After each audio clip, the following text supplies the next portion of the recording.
Hola, muy buenas tardes y bienvenidos a Noticieros THC. El día de hoy hablaremos sobre el derrame del ducto Pemex ocurrido en Cadereyta, Jiménez, Nuevo León.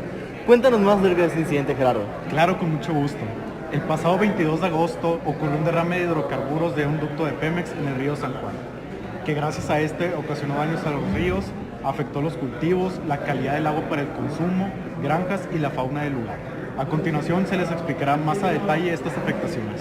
Como explicó mi compañero, la gravedad de este incidente se debe a que los derrames de hidrocarburos dañan directamente al ecosistema, empezando por los humanos que se encuentran en las instalaciones o poblados cercanos.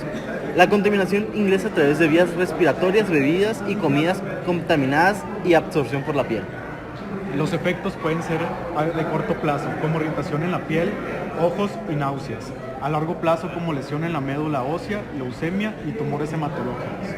Producción me comenta que podemos encontrar muerte por asfixia en los organismos que habitan la zona, aumento en las infecciones de los mismos, efectos negativos en la reproducción y propagación de flora y fauna del río.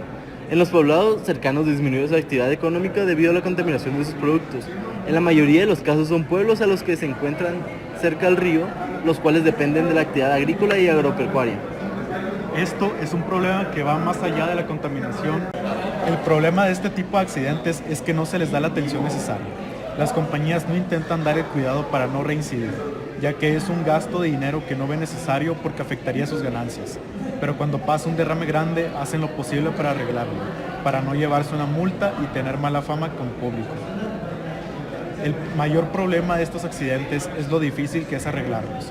El eliminar estos hidrocarburos y aceites cuesta mucho trabajo, dinero y no hay manera eficiente de removerlo en su totalidad.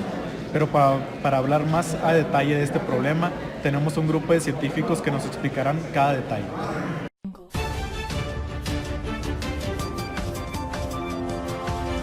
Bienvenidos de vuelta. Ahora nos acompañará el doctor Giancarlo Franco y en línea estarán con nosotros el doctor Andrés Novak y Gerardo Novelli. Hola, ¿qué tal? Soy el científico Gerardo Novelli. Bueno, como ya mencionaban antes sobre la situación ocurrida, les explicaré qué son los hidrocarburos y cómo reaccionan con el agua. Se conoce como hidrocarburo al compuesto de tipo orgánico que surge al combinar átomos de hidrógeno con otros de carbono. Estas cadenas de átomos de carbono pueden ser abiertas o cerradas y lineales o ramificadas. Existen tres tipos de hidrocarburos: alcanos, que son saturados de enlace sencillo, y los insaturados, que son los alquenos de enlace doble, y alquinos de enlace triple, que se diferencian por sus grados de acidez. En sus propiedades químicas y en las físicas, los alquenos son muy similares a los alcanos, tienen un punto de ebullición mayor y un punto de fusión menor. Y los alquinos son similares a los alquenos en sus propiedades físicas. Cuando un hidrocarburo es extraído en estado líquido de una formación geológica, recibe el nombre de petróleo. En cambio, el hidrocarburo que se halla naturalmente en estado gaseoso es denominado gas natural. Los hidrocarburos no llegan a disolverse en el agua, ya que no son polares, y el agua es polar. Solo algo polar puede disolverse en algo polar, y algo no polar solo puede disolverse en algo no polar. Y ya que son no polares, el único tipo de fuerza intermolecular que tienen son las fuerzas de London. Entonces no se disuelve y quedan flotando, ya que es menos denso que el agua y son menos viscosos que el agua. Y los hidrocarburos dependen del número de átomos. Si es menor a 8, el punto de ebullición es menor al del agua, que es 100 grados a presión atmosférica. Entonces, algunas veces para quitar los hidrocarburos del agua, dejan que el sol los elimine, ya que solo se evapora. ¿Qué es polar o no polar? Una molécula es no polar cuando dos o más átomos se juntan para hacer una molécula, pero esta molécula tiene una carga electronegativa neutral o menor a punto 4. Y eso significa que esta molécula solo se puede atraer con otras moléculas no polares. Mientras que una molécula es polar cuando tiene un polo con carga positiva y un polo con carga negativa, haciendo que todas las moléculas polares se pueden atraer entre ellas, pero no entre moléculas que son no polares. Muy bien, entonces ese es el motivo por el cual no se puede mezclar tan fácilmente. Ahora nos explicará por qué es tan difícil su recolección. Hola, Gerardo, muchas gracias por la invitación. Bueno, en general el hecho de que la mayoría de los hidrocarburos no sean solubles en agua, es decir, que no se mezclen con ella, no es netamente el problema. Lo difícil de la metodología de la separación es realmente la cantidad de energía que se requiere para separarlos, por ejemplo, mediante la destilación, ya que existen algunos hidrocarburos que son solubles en agua por su similitud molecular como el etanol.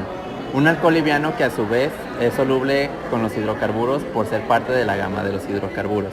Entonces, cuando todos estos compuestos se mezclan entre sí, crean una emulsión demasiado inestable.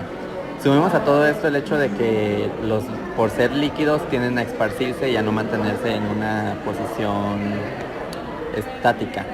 Entonces, ahí es donde el problema es generado, ya que se empieza a generar la contaminación en los cuerpos acuáticos como son mares, ríos y lagos. Ahora que sabemos la dificultad de su extracción, Andrés Novak nos dirá posibles soluciones. Hay una patente que se enfoca en el limpiado de la superficie o profundidades del océano y las regiones costeras que estas han sido afectadas por un derrame de hidrocarburos o base de un método en donde recoge grandes cantidades de agua del océano, que está mezclada con el petróleo con un desnatador de succión, volviéndolo un ferrofluido. ¿Qué es un ferrofluido? Un fluido que está magnetizado, que es capaz de mezclarse con el hidrocarburo que ha sido derramado sobre el agua del mar. Después que el hidrocarburo se haya mezclado con el ferrofluido, se utiliza un imán permanente o un electroimán para separar el petróleo del agua del océano. Luego se utilizarán técnicas de separación magnética para separar el hidrocarburo del material magnetizado. Para que el hidrocarburo pueda ser utilizado en este paso se utiliza normalmente el proceso de separación de baja intensidad. En este proceso los líquidos que se quieren separar simplemente se pasan por tubos donde se utiliza un tambor magnético para separar los dos líquidos. Este método fue primero utilizado en el derrame que ocurrió en el Golfo de México el 20 de abril del 2010. ¿Y qué ferrofluido podríamos usar? El tipo de ferrofluido que podemos utilizar son ferrofluidos no polares, ya que queremos que se mezcle con el petróleo y no con el agua. Pero cuando vienen a materiales que se necesitan, estos son partículas ferromagnéticas microscópicas que tienen que ser del tamaño de 10 nanómetros y normalmente la partícula tiene que ser de magnetita o hemametita. Estos no son polares, pero los podemos hacer no polares con técnicas de poniéndoles hidrógenos, y aparte estos metales son buenos ya que no son tóxicos. Y ya que buscamos que estas partículas sean paramagnéticas que pueden ser atraídas muy fácilmente por campos electromagnéticos, pero que naturalmente estas partículas no tengan campos eléctricos, y también buscamos que tengan surfactantes para evitar que las partículas ferromagnéticas se separen del ferrofluido o que se aglomeren en una parte específica del ferrofluido. El otro material que se necesitaría es un líquido como un aceite mineral o vegetal. Lo que importa el fluido es que sea no polar. Gracias por sus aportaciones. Ahora que sabemos más de este tema, esperemos que las empresas que empleen este tipo de sustancias se concienticen. Bueno, eso ha sido todo por Noticieros THC. En nombre de todos los miembros de la producción, les agradecemos su sintonía. Síganos en siguientes transmisiones y nos vemos pronto.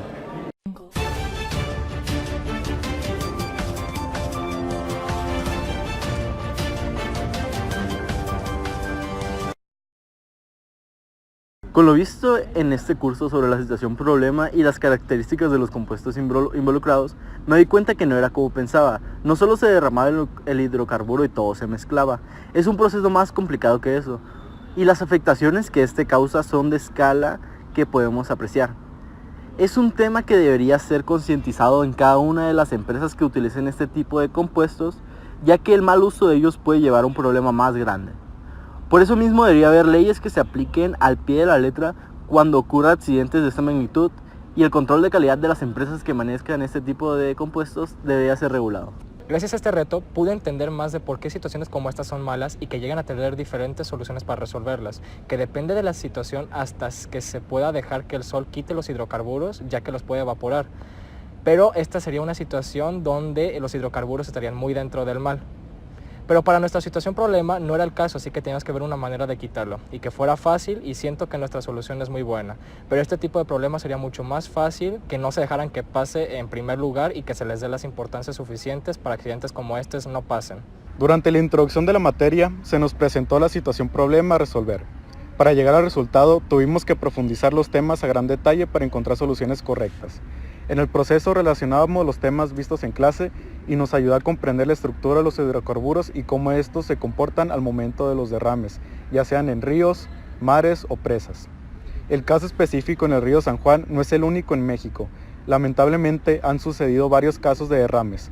Debemos de concientizar más acerca de los daños al ecosistema, tener un mejor control de calidad en las instalaciones y manejar los residuos correctamente.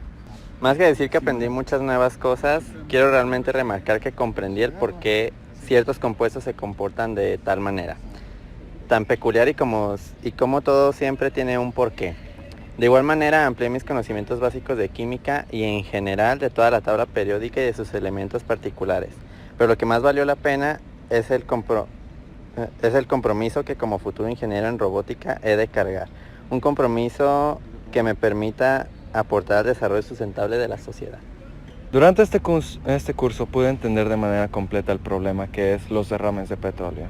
Y gracias a la investigación que hice para este reto, puedo ver que el problema puede empeorar de múltiples maneras, ya sea desde el movimiento de la marea hasta los problemas que pasan desde el punto molecular. Habiendo problemas como que no se mezclen las moléculas del agua y las moléculas del hidrocarburo, y todo esto puede cambiar la manera de cómo se recopila el hidrocarburo, hasta cómo se separa el agua y el hidrocarburo.